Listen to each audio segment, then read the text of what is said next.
O Diyos, napakabait ninyo sa akin at nang isuko ninyo ang inyong bugtong na anak upang iligtas ako. Binigyan ninyo ako ng isang halimbawa ng mapagpakumbabang pagsunod. Sa inyong pag-ibig sa akin ay di nagmamaliw, kaya naman ako ay lubos na nagpapasalamat sa malawak na habag mo sa akin. Salamat po, O Diyos na maawain, at pinagkalooban mo pa ako ng buhay at lakas hanggang sa gabing ito. At maano nawa ay bigyan mo pa ako ng kaunting buhay at lakas, at magawit ko nawa ito sa paglalahad ng mga banal mo pang kautusan sa mga taong nasa kalabuan. Ipag-adya mo ako na makipag-alit, kasakunaan at pagkakasala. Patawarin po ninyo ako sa aking mga kasalanan at pinatatawad ko ang sino man sa akin ay nagkasala. Ipinapakikipagtipan ko po sa inyo, Diyos ko, na lalayuan ko at iiwan ang mga gawaing may kababaan, at ang buhay kong nalalabi pa ay gagamitin ko sa pawang pag-ibig. Una ay sa iyo at ikalawa ay sa aking mga kapwa-tao. Kaawaan mo po na magkaroon ako sa tuwina ng maliwanag na isip upang madaig ko ang tukso at mapanuto ako sa lahat ng aking alagatain.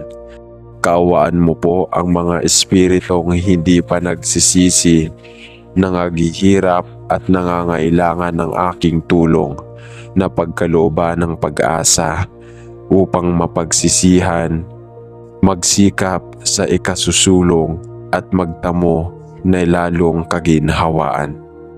Ilayo ninyo ang aking kaluluwa sa mga espiritu na may kadiliman, at gawin ninyong sa gabing ito ay kayo lamang ang aking makapulong at makintal nawa sa aking alaala ang inyong mga banal na aral. Tulungan ninyo ako upang magkaroon ako ng lakas nang maiwan ko ang lahat ng aking hindi karapat-dapat na gawain at hilig ng katawan, at maghari lamang sa akin ang mabubuting mga isipan at damdamin, at kahit manawari ay maging karapat-dapat naman ako sa inyong pagpapala. Dalangin ko po ito sa tanging pangalan ni Jesus. Amen. Isang panalangin para sa kapayapaan.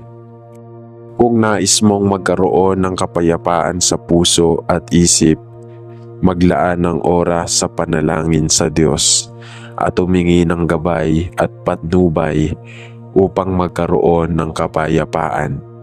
Halina at tayo'y manalangin ng taimtim. Mateo chapter 5 verse 9. Pinagpala ang mga gumagawa ng paraan para sa kapayapaan, sapagkat sila'y ituturing na mga anak ng Diyos. Ang pagpapatahimik sa ingay ng ating mga buhay ay nangangailangan ng oras, ngunit ito ay isa sa mga dahilan ng Kwaresma. Ngayon, muling ituon ang iyong buhay kay Jesus sa pamamagitan ng pananampalataya kasama namin. Diyos Ama, madalas ay natatabunan ako ng mga pangyayaring hindi ko mapigilan at madaling mawala ang atensyon ko dahil sa mga bagay na walang kabuluhan. Patawarin mo ako dahil hindi ko laging naibibigay sa iyo ang aking pagtitiwala. Kahit na nahaharap ako sa matitinding sitwasyon, nariyan ka pa rin kasama ko. Ikaw ang may likha ng kapayapaan at maaari akong makapasok sa iyong presensyang puno ng kapayapaan sa tuwing lumalapit ako sa iyo.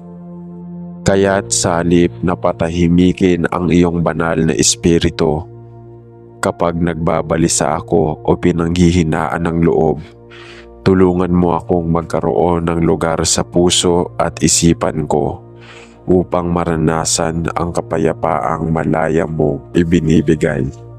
Sa pangalan ni Jesus. Amen. Isang panalangin para sa patnubay. Ang sarap na makaramdam ng patnubay at proteksyon mula sa Diyos. Kaya naman, kung nais natin na lagi tayong patnubayan ng Diyos, tayo'y maglaan ng taimtim na panalangin sa Diyos ukol dito. Halina at tayo'y buong pusong manalangin. Roma chapter 8 verse 26. Gayon din naman ang Espiritu ay tumutulong sa ating kahinaan para alam namin hindi kung ano ang dapat nating ipinapanalangin ng nararapat.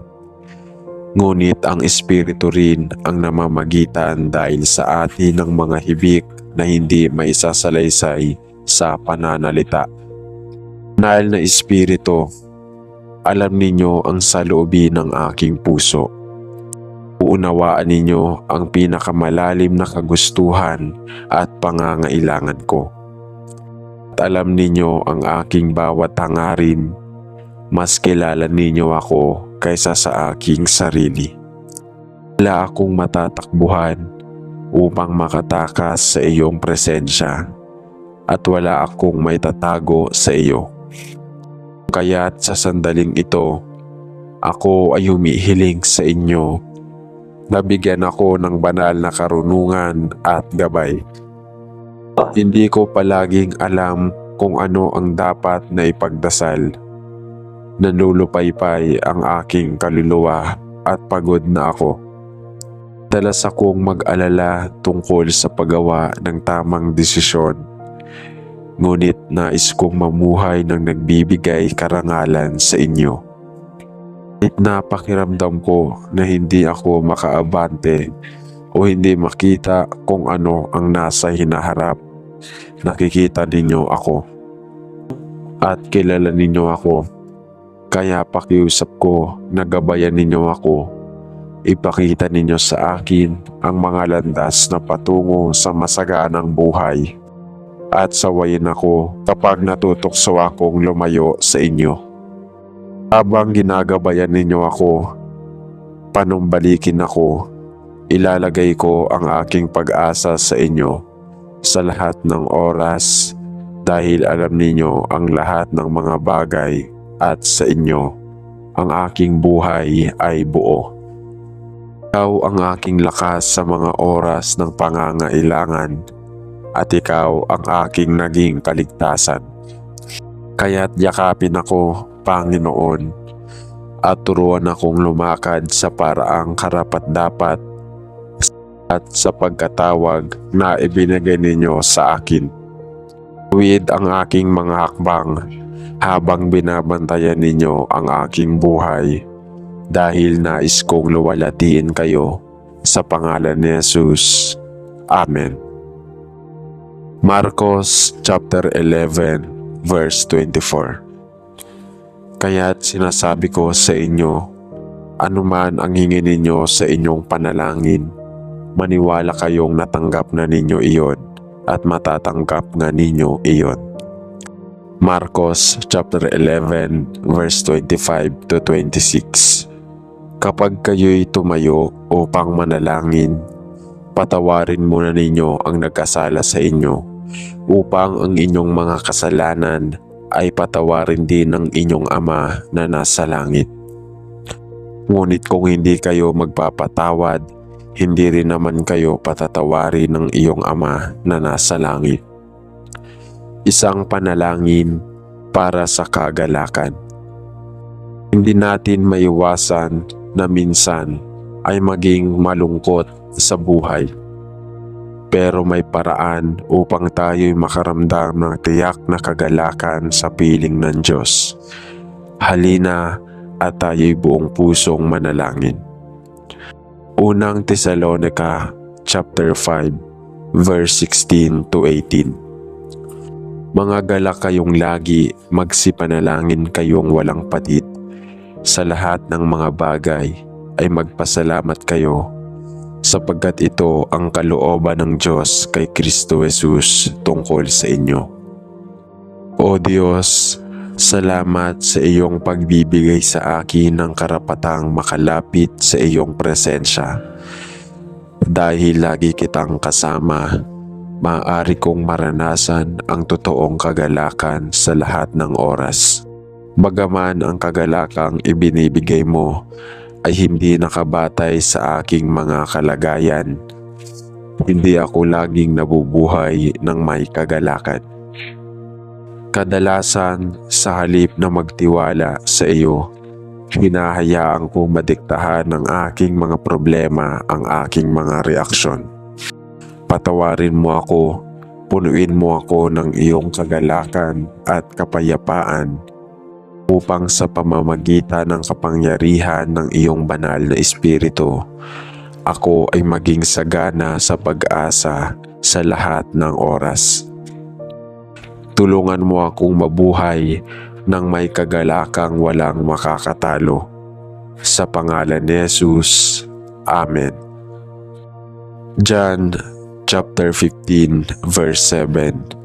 Kung kayo'y magsipanatili sa akin, at ang mga salita ko'y magsipanatili sa inyo, hingin ninyo ang anumang inyong ibigin, at iyon ay gagawin sa inyo.